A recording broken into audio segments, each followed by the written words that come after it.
ವಿಶೇಷ ಕಾರ್ಯಕ್ರಮ ಕಾವೇರಿ ಕಲಿಯದ ಪಾಠಗಳು. ಇದಕ್ಕೆ ಸ್ವಾಗತ. ನಾನು ಅಜಿತ್ ಹನುಮಕ್ಕನವರ್. ಸುಪ್ರೀಂ ಕೋರ್ಟ್ ಕಾವೇರಿ ನದಿ ನೀರು ಹಂಚಿಕೆ ವಿಷಯದಲ್ಲಿ ಕೊಟ್ಟಂತಹ ಮಧ್ಯಂತರ ತೀರ್ಪನ್ನು ವಿರೋಧಿಸಿ ಇವತ್ತು ವಿವಿಧ ಸಂಘಟನೆಗಳು ಕರೆ ಕೊಟ್ಟ ಬಂದ್ ಹೆಚ್ಚು ಕಡಿಮೆ ದೊಡ್ಡ ಮಟ್ಟದಲ್ಲಿ ಯಶಸ್ವಿಯಾಗಿದೆ. ಕರ್ನಾಟಕ ಸ್ತಬ್ಧ ಆಗಿತ್ತು. ಇದೆಲ್ಲದರ ನಂತರ ಉಳಿಯುವಂಥ ಪ್ರಶ್ನೆ, ಈ ಬಂದ್ನ ಎಂಡ್ ರಿಸಲ್ಟ್ ಏನು? ಇದರಿಂದ ನಾವೇನು ಸಾಧಿಸಿದ್ವಿ? ಕಾವೇರಿ ನೀರು ತಮಿಳುನಾಡಿಗೆ ಹರಿಯುವುದು ನಿಂತು ಹೋಗುತ್ತಾ? ಖಂಡಿತವಾಗಿಯೂ ಇಲ್ಲ. ಸುಪ್ರೀಂ ಕೋರ್ಟ್ ಆದೇಶದ ಪ್ರಕಾರ ಪ್ರತಿದಿನ ಹರಿಯಬೇಕಾದಂಥ ನೀರು 15,000 ಕ್ಯೂಸೆಕ್ಸ್ ಅದು ಹರಿತಾನೆ ಇರುತ್ತೆ. ಮತ್ತೆ ನಾವು ನ್ಯಾಯಾಧಿಕರಣದ ಎದುರಿಗೆ ಹೋಗಿ ಅಂತಿಮ ತೀರ್ಪನ್ನು ಪಡೆಯುವ ತನಕ. ಹಾಗಾದರೆ ಇಷ್ಟು ದಿನಗಳಲ್ಲಿ ನಾವು ಕಲಿಯಬೇಕಾಗಿದ್ದ ಪಾಠಗಳೇನು? ಯಾವ ಪಾಠಗಳನ್ನು ಕಲಿಯಲಿಲ್ಲ ಮತ್ತು ಆ ಪಾಠಗಳನ್ನು ಕಲಿಯದೇ ಇದ್ದದ್ದಕ್ಕೆ ತೆತ್ತ ಬೆಲೆ ಏನು? ಈ ವಿಷಯದ ಬಗ್ಗೆ ಇವತ್ತು ಚರ್ಚೆ ನಡೆಸ್ತಾ ಇದ್ದೀವಿ. ಗಣ್ಯ ಅತಿಥಿಗಳಿದ್ದಾರೆ ನಮ್ಮ ಜೊತೆಗೆ. ಚಾಮರಸ್ ಮಾಲಿ ಪಾಟೀಲ್ ಅವರು, ರಾಜ್ಯ ರೈತ ಸಂಘದ ಅಧ್ಯಕ್ಷರು. ಸರ್, ಕಾರ್ಯಕ್ರಮಕ್ಕೆ ಸ್ವಾಗತ ತಮಗೆ. ನಮಸ್ಕಾರ. ಇನ್ನು ರವಿಕೃಷ್ಣ ರೆಡ್ಡಿ, ಸಾಮಾಜಿಕ ಕಾರ್ಯಕರ್ತರು. ಸರ್, ತಮಗೂ ಕೂಡ ಕಾರ್ಯಕ್ರಮಕ್ಕೆ ಸ್ವಾಗತ. ದಿನೇಶ್ ಗುಂಡೂರಾವ್ ಅವರು ಇದ್ದಾರೆ, ಕೆಪಿಸಿಸಿ ಕಾರ್ಯಾಧ್ಯಕ್ಷರು. ಸರ್, ತಮಗೂ ಕೂಡ ಕಾರ್ಯಕ್ರಮಕ್ಕೆ ಸ್ವಾಗತ. ನಮಸ್ಕಾರ.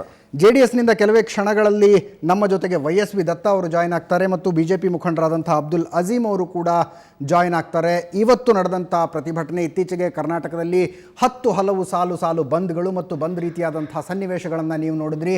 ಇವತ್ತಿನ ಬಂದ್ ಅತ್ಯಂತ ಹೆಚ್ಚು ಯಶಸ್ವಿಯಾಗಿದ್ದು ಅಂತ ಹೇಳಬಹುದು. ಆದರೆ ಬಂದ್ ನಡೆಸಿದ್ದು ಯಾರ ವಿರುದ್ಧ? ಸುಪ್ರೀಂ ಕೋರ್ಟ್ ವಿರುದ್ಧನಾ, ರಾಜ್ಯ ಸರ್ಕಾರದ ವಿರುದ್ಧನಾ, ಅಥವಾ ಇಷ್ಟು ದಿನಗಳಲ್ಲಿ ಕಾವೇರಿ ನದಿ ನೀರು ಹಂಚಿಕೆಯ ವಿಷಯದಲ್ಲಿ ತೋರ್ಪಡಿಸಲಾದಂಥ ನಿರ್ಲಕ್ಷ್ಯದ ವಿರುದ್ಧ ರೈತ ಮತ್ತು ನೀರು ಕುಡಿಯುವ ಪ್ರತಿಯೊಬ್ಬ ಬೀದಿಗಿಳಿದು ನಡೆಸಿದ ಪ್ರತಿಭಟನೆ ಇದಾಗಿತ್ತ?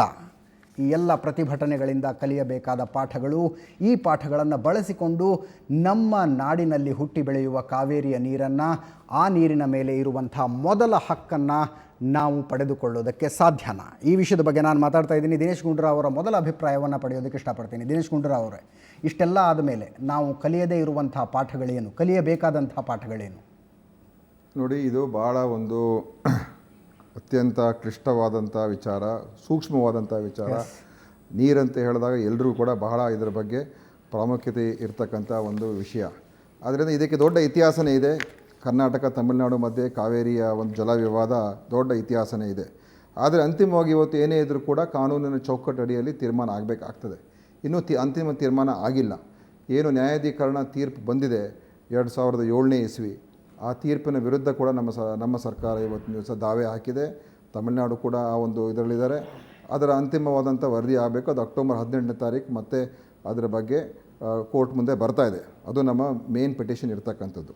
ಈಗ ಇರುವಂಥದ್ದು ಏನು ತೀರ್ಪು ಕೊಟ್ಟಿದ್ದಾರೆ 2007ನೇ ಇಸ್ವಿಯಲ್ಲಿ, ಆ ತೀರ್ಪಿನ ಪ್ರಕಾರ 192 TMC ನೀರನ್ನು ಏನು ಹಂಚಿಕೆ ಆಗಬೇಕು, ತಿಂಗಳ ಎಷ್ಟು ಹಂಚಿಕೆ ಆಗಬೇಕು ಅಂತ ಇದೆ, ಅದನ್ನು ಅನುಷ್ಠಾನ ಮಾಡ್ತಕ್ಕಂಥದ್ದಕ್ಕೆ ಇವತ್ತು ಸಂಕಷ್ಟದ ವರ್ಷದಲ್ಲಿ ಹೇಗೆ ಮಾಡಬೇಕು ಮತ್ತು ಒಂದು ರಾಜ್ಯಕ್ಕೆ ಬಹಳ ನೀರಿನ ಅಭಾವ ಆದಾಗ, ಸಂಕಷ್ಟ ಪರಿಸ್ಥಿತಿ ಸಿಕ್ಕಾಕೊಂಡಾಗ, ಆವಾಗ ಆ ರಾಜ್ಯದಿಂದ ಹೇಗೆ ನೀರನ್ನು ನೀವು ಹಂಚಿಕೆ ಮಾಡ್ತಕ್ಕಂಥ ವ್ಯವಸ್ಥೆ ಯಾವ ರೀತಿ ಆಗಬೇಕು, ಅದರ ಬಗ್ಗೆ ಸ್ಪಷ್ಟವಾದಂಥ ಇನ್ನೂ ತೀರ್ಮಾನ ಆಗಿಲ್ಲ.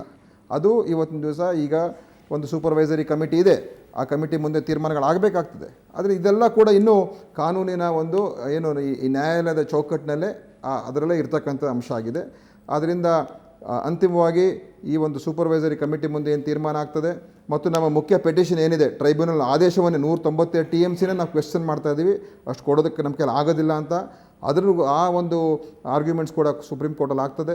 ಸೊ ಆ ಕಾರಣದಿಂದ ಅವೆಲ್ಲ ಕೂಡ ಅಂತಿಮವಾಗಿ ಈ ದೇಶದ ಕಾನೂನಿನ ಚೌಕಟ್ಟು ಅಡಿಯಲ್ಲಿ ತೀರ್ಮಾನ ಆಗಬೇಕು. ನಮ್ಮ ಪರವಾಗಿರ್ತಕ್ಕಂಥ ವಾದ, ನಾವು ಎಲ್ಲ ರೀತಿಯ ಸಂಪೂರ್ಣವಾದಂಥ ನಮ್ಮ ರಾಜಕೀಯ ಶಕ್ತಿ, ಜನಶಕ್ತಿ ಎಲ್ಲ ಮತ್ತು ನಮ್ಮ ಎಲ್ಲ ರೀತಿಯ ಒಂದು ಕಾನೂನಿನ ಶಕ್ತಿಯನ್ನು ಉಪಯೋಗ ಮಾಡಿಕೊಂಡು ನಮ್ಮ ರಾಜ್ಯದ ಪರವಾಗಿರ್ತಕ್ಕಂಥ ನ್ಯಾಯವನ್ನು ದೊರಕಿಸ್ತಕ್ಕಂಥ ಕೆಲಸ ನಾವು ಒಗ್ಗಟ್ಟಾಗಿ ಒಂದಾಗಿ ಹೋರಾಟ ಮಾಡಲೇಬೇಕಾಗ್ತದೆ. ಅದು ಬಿಟ್ಟರೆ ಬೇರೆ ಯಾವ ದಾರಿ ಕೂಡ ಇಲ್ಲ. ಕಾನೂನಿನ ಶಕ್ತಿ ಮತ್ತು ಜನಶಕ್ತಿ ಅನ್ನುವಂಥ ಮಾತನ್ನು ಹೇಳಿದರೆ, ಆದರೆ ಕೊರತೆ ಕಾಣ್ತಾ ಇರುವಂಥದ್ದು ಇಚ್ಛಾಶಕ್ತಿ. ಅದು ದಿನೇಶ್ ಗುಂಡೂರಾವ್ ಅವರೇ, ಸಂಕಷ್ಟ ಸೂತ್ರದ ಬಗ್ಗೆ ತಾವು ಪ್ರಸ್ತಾಪವನ್ನು ಮಾಡಿದ್ರಿ. ನಮಗೆ ನಿಜವಾಗ್ಲೂ ಸಂಕಷ್ಟ ಇದೆ ಈ ವರ್ಷ ಅನ್ನೋದನ್ನು ಸ್ಪಷ್ಟವಾಗಿ ನಮ್ಮ ವಕೀಲರು ಸುಪ್ರೀಂ ಕೋರ್ಟ್ಗೆ ತಿಳಿಸೋದ್ರಲ್ಲೇ ಎಡವಿ ಬಿಟ್ಟರು ಅನ್ನೋದು ಮೇಲ್ನೋಟ ಕಾಣಿಸ್ತಾ ಇದೆ.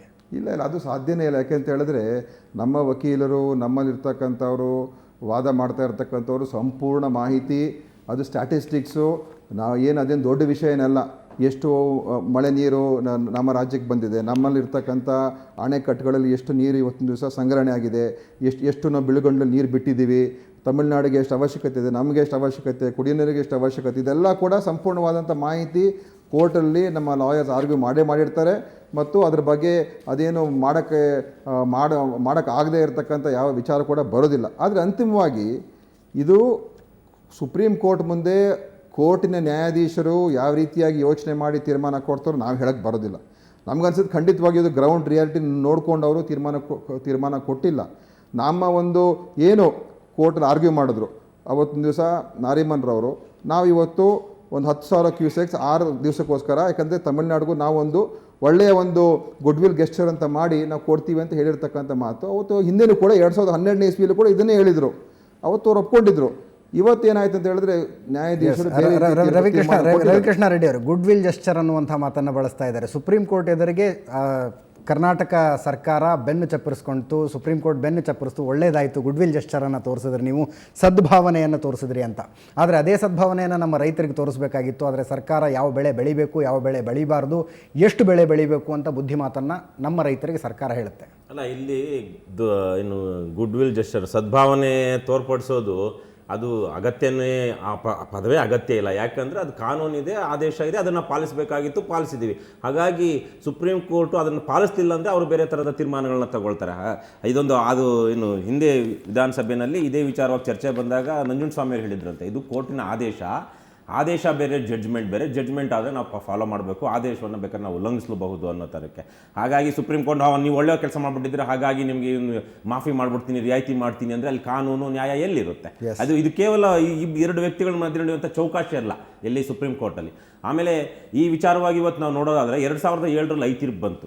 ಆ ಐತೀರ್ಪು ಬಂದಂಥ ಸಂದರ್ಭದಲ್ಲಿ ಅವರು ಕೊಟ್ಟಿದ್ದಂತಹ ಮಾಹಿತಿಗಳು, ಅವತ್ತು ಬೆಂಗಳೂರಲ್ಲಿ 45-50 ಲಕ್ಷ ಪಾಪ್ಯುಲೇಷನ್ ಇತ್ತು. ಇವತ್ತು ಕಳೆದ 10 ವರ್ಷದಲ್ಲಿ ಅದು ಏನು 15 ವರ್ಷದಲ್ಲಿ 3 ಪಟ್ಟಾಗಿದೆ. 45 ಲಕ್ಷ ಇದ್ದಿದ್ದು ಇವತ್ತು 1.2 crores ಬಂದಿದೆ. ಈ 80 ಲಕ್ಷ ಜನರು ಹೆಚ್ಚಿಗಾಗಿದ್ದಾರಲ್ವಾ, ಇದ್ರ ಬಗ್ಗೆ ಇವತ್ತು ನಾವೇನಾದರೂ ಸುಪ್ರೀಂ ಕೋರ್ಟ್ಗೆ ತಿಳಿಸಿದ್ದೀವ? ಬೆಂಗಳೂರು ಇಷ್ಟು ಅಗಾಧವಾಗಿ ಬೆಳೆದಿದೆ, ಅದಕ್ಕೆ ನೀರು ಇರೋದೇ ಕಾವೇರಿಯಿಂದ ಬರೋದಕ್ಕೆ. ಮತ್ತು ಇಲ್ಲೆಲ್ಲೂ ತಿಪ್ಪಗೊಂಡನಹಳ್ಳಿ ಇರಬಹುದು, ಇನ್ನೊಂದಿರಬಹುದು, ಯಾವುದೂ ನೀರು ನಮಗೆ ಇವತ್ತು ಸಾಕಾಗ್ತಾ ಇಲ್ಲ. ಬೆಂಗಳೂರು ಉಳಿಬೇಕು, ಬೆಳೆಯಬೇಕು ಅಂದರೆ ಕಾವೇರಿನೇ ಮೂಲಾಧಾರ. ಇಂತಹ ಸಂದರ್ಭದಲ್ಲಿ ನಾವು ಕಾವೇರಿ ನೀರನ್ನು ಬೆಂಗಳೂರು ಕೊಡಬೇಕು ಅಂದರೆ ಮಂಡ್ಯ ರೈತರಿಗೆ ಅನ್ಯಾಯ ಮಾಡ್ದಂಗೆ ಆಗುತ್ತೆ.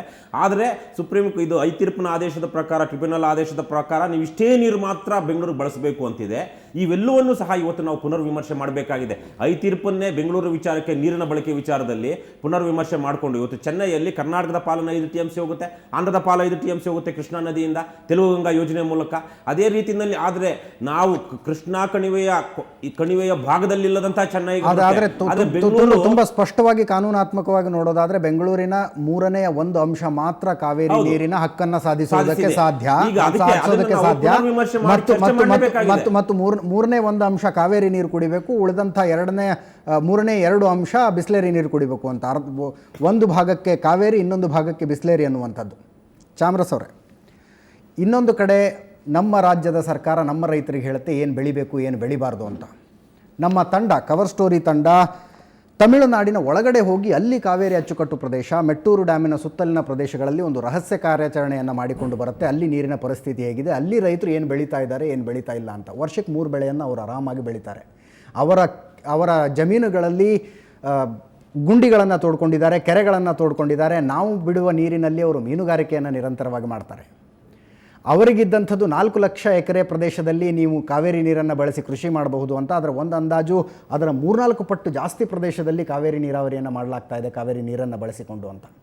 ನಮ್ಮಲ್ಲಿ ಹುಟ್ಟುವ ನದಿ, ನಮ್ಮಲ್ಲಿ ಹರಿಯುವ ನದಿ, ನಾವು ಕಟ್ಟಿರುವಂಥ ಅಣೆಕಟ್ಟಿನಿಂದ ನೀರು ಬಿಟ್ಟು ನಾವು ತಮಿಳುನಾಡಿನ ರೈತರನ್ನು ಸಂತೋಷ ಪಡಿಸ್ತಾ ಇದ್ದೀವಿ. ಒಪ್ಕೊಳ್ತೀರಾ ತಾವು? ನಿಜ. ಏನಂದರೆ ಈ ನಮ್ಮ ಭಾಗದ ಜನಪ್ರತಿನಿಧಿಗಳಿಗೆ ನೀರಾವರಿ ಬಗ್ಗೆ ಹೆಚ್ಚಿನ ಆಸಕ್ತಿ ಇಲ್ಲ. ಅವರಿಗೆ ಇದುವರೆಗೆ ಕಾವೇರಿಯಿಂದ ಏನಂದರೆ ಸುಮಾರು ದಿವಸಗಳಿಂದ ನಾವು ನೋಡ್ತಾ ಬಂದಿದ್ದೀವಿ ಸಮಸ್ಯೆ. 1000 TMC ನೀರು ವ್ಯರ್ಥವಾಗಿ ಹರಿದು ಸಮುದ್ರಕ್ಕೆ ಹೋಗಿದೆ. ಅದನ್ನು ಹಿಡಿದಿಟ್ಟುಕೊಂಡು ಅವಶ್ಯಕತೆ ಇದ್ದಾಗ ಬಳಸ್ಕೊಳ್ಬೇಕಂತ ಒಂದು ವ್ಯವಧಾನ ನಮ್ಮಲ್ಲಿ ಇಲ್ಲ.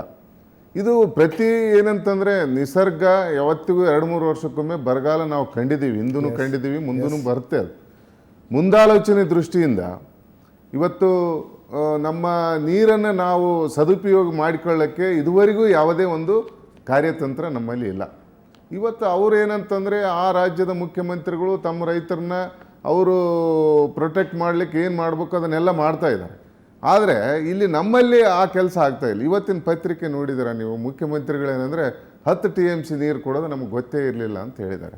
ಅಂದರೆ ಅದನ್ನು ಈಗ ಒಂದು ರಾಜ್ಯದ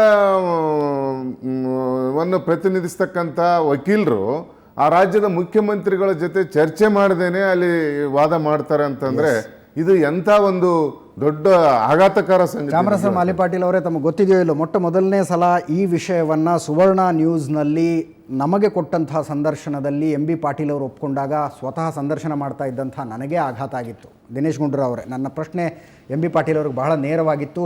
10,000 ಕ್ಯೂಸೆಕ್ಸ್ ಪ್ರತಿದಿನದಂತೆ ನಾವು ನೀರು ಬಿಡ್ತೀವಿ ಅನ್ನುವಂಥ ಅಫಿಡವಿಟನ್ನು ಸಲ್ಲಿಸುವುದು ನಮ್ಮ ವಕೀಲ ನಾರಿಮನ್ ಅವರ ವಿವೇಚನೆಯ ನಿರ್ಧಾರ ಆಗಿತ್ತಾ ಅಂದಿದ್ದಕ್ಕೆ ಹೌದು ಅಂತ ಭಾಳ ಸ್ಪಷ್ಟವಾಗಿ MB ಪಾಟೀಲ್ ಅವರು ಹೇಳ್ತಾರೆ.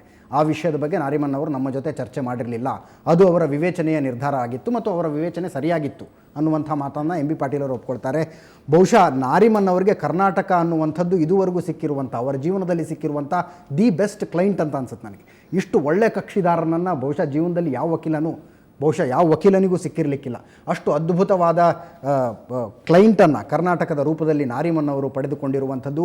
ಕಾವೇರಿ ವಿಷಯದಲ್ಲಿ ಅವರು ವಿವೇಚನೆಯ ಆಧಾರದ ಮೇಲೆ ಅಫಿಡವಿಟನ್ನು ಸುಪ್ರೀಂ ಕೋರ್ಟ್ನಲ್ಲಿ ಸಲ್ಲಿಸಿ ಅದರ ಪ್ರಕಾರ ತೀರ್ಪುಗಳನ್ನು ತಂದು ಆ ತೀರ್ಪನ್ನು ನಮ್ಮ ರಾಜ್ಯ ಸರ್ಕಾರಕ್ಕೆ ತೋರಿಸಿ ಪ್ರತಿದಿನ 15,000 ಕ್ಯೂಸೆಕ್ಸ್ ನೀರನ್ನು ತಮಿಳುನಾಡಿಗೆ ಬಿಡುವಂತೀವಿ. ಒಂದು ಸಣ್ಣ ಬ್ರೇಕ್ ನಂತರ ಚರ್ಚೆಯನ್ನು ಮುಂದುವರಿಸ್ತೀವಿ.